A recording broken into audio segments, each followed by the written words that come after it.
herzlich willkommen bei Himmlisch. Ich zeige euch heute ein ganz besonderes Rezept und zwar einen original österreichischen Kaiserschmarrn. Die meisten von euch werden ihn kennen und alle, die schon mal in Österreich waren, haben ihn wahrscheinlich auch schon mal gegessen. Ich zeige euch heute das Rezept dazu und die Art und Weise, wie man ihn klassisch und original macht.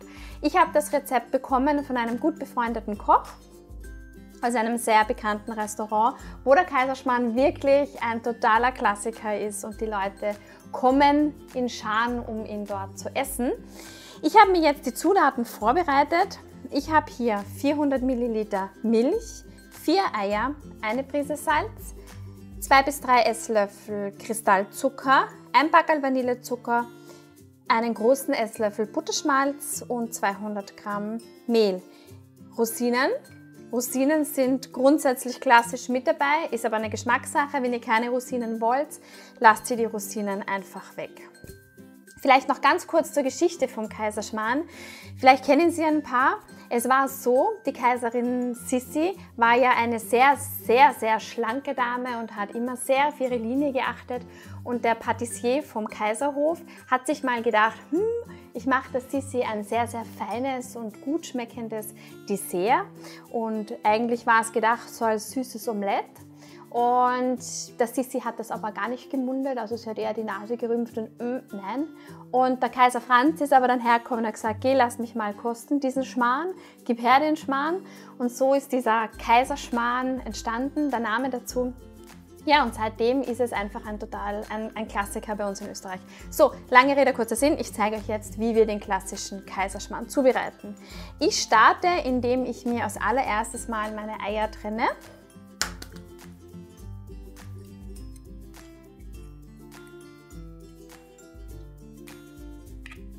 Das Eiweiß kommt in die eine Schüssel, der Dotter in die andere.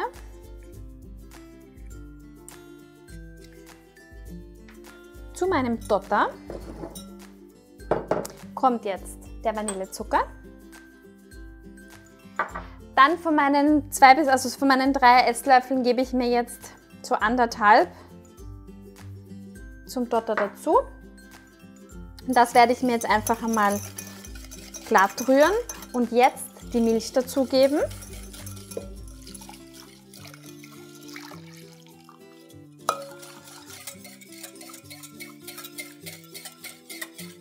So, wenn sich das miteinander verbunden hat, kommt das Mehl dazu und das wird einfach jetzt nur mit dem Schneebesen glatt gerührt.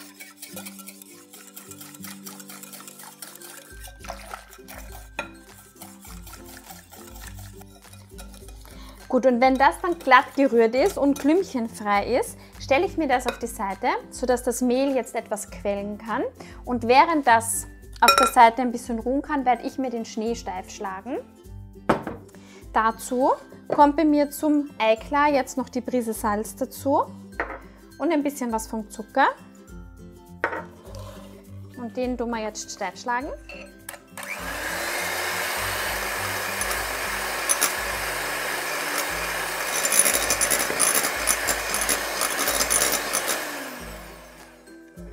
So, der Schnee ist jetzt steif geschlagen. Jetzt kommt unsere Dottermasse. Und als allererstes gebe ich mir jetzt ein bisschen was vom Schnee, gebe ich mir zur Dottermasse dazu. Rühre mir das da vorsichtig unter.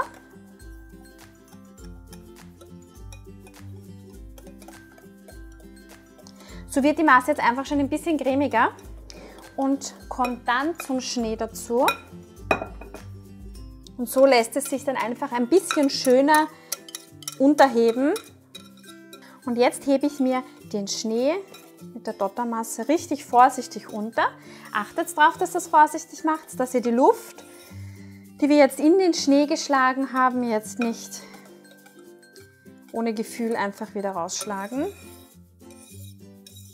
Während ich mir das jetzt aber unterhebe, werde ich mir schon einmal meine Herdplatte anheizen und das Butterschmalz hineingeben, dass das mal schmelzen kann.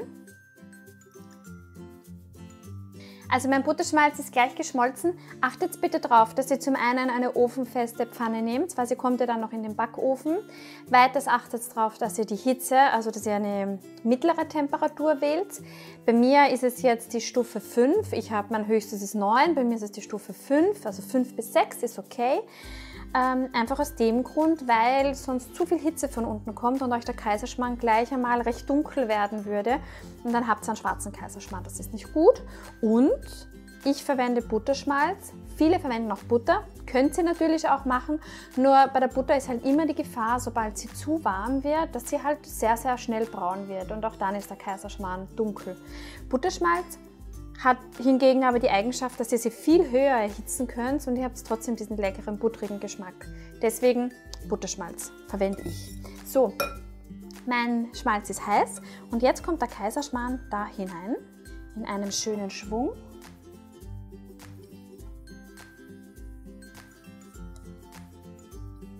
Und das lasst ihr euch jetzt eben bei mittlerer Stufe so 2 bis 3 Minuten einfach einmal von unten so ein bisschen anrösten und dann zeige ich euch gleich, wie es weitergeht.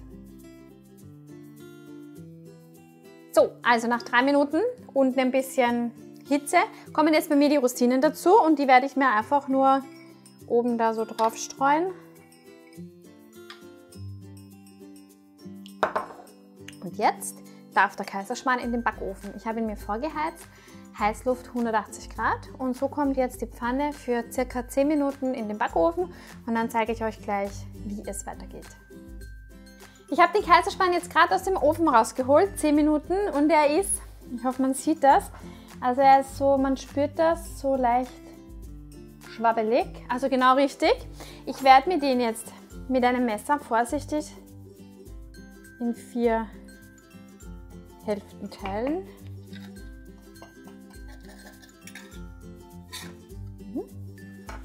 Und jetzt werde ich ihn, bevor ich ihn zerreiße, werde ich ihn mir noch umdrehen. Schwupp. Und bei mir ist natürlich das Ceranfeld die ganze Zeit jetzt wieder aufgedreht, weil jetzt röstet man ja auch noch von der anderen Seite an. Ruck.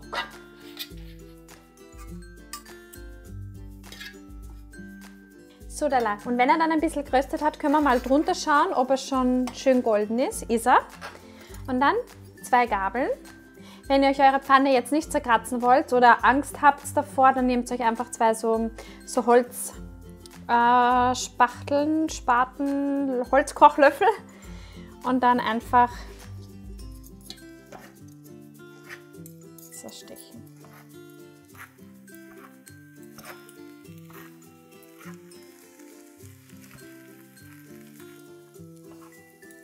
So, und wenn ihr den Kaiserschmarrn dann zerrissen habt, kommt zu guter Letzt das letzte Stück ein bisschen vom Zucker jetzt noch gleichmäßig drüber. Und das werde ich jetzt noch einmal für 1-2 Minuten schön anrösten, den Kaiserschmarrn, und den Zucker schmelzen lassen, sodass er noch karamellisiert. Und so habt ihr dann echt noch einmal so den richtig guten Geschmack.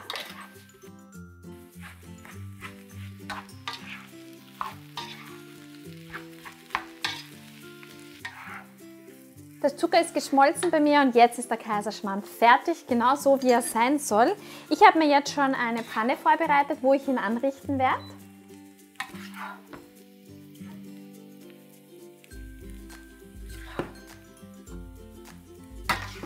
So, mit einem schönen Gupf. Und da kommt jetzt oben drauf noch Staubzucker.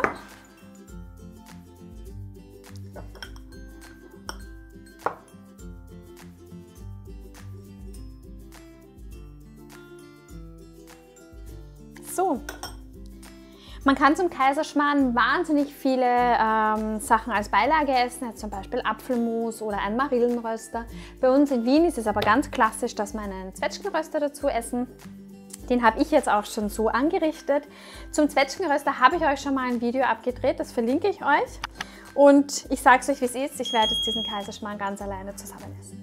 Ich bin gespannt, was ihr zum Rezept sagt, wie es euch gefallen hat, ob ihr schon einmal einen echten gegessen habt, vielleicht auch in Österreich oder ihr seid Österreicher und kennt das ist klar.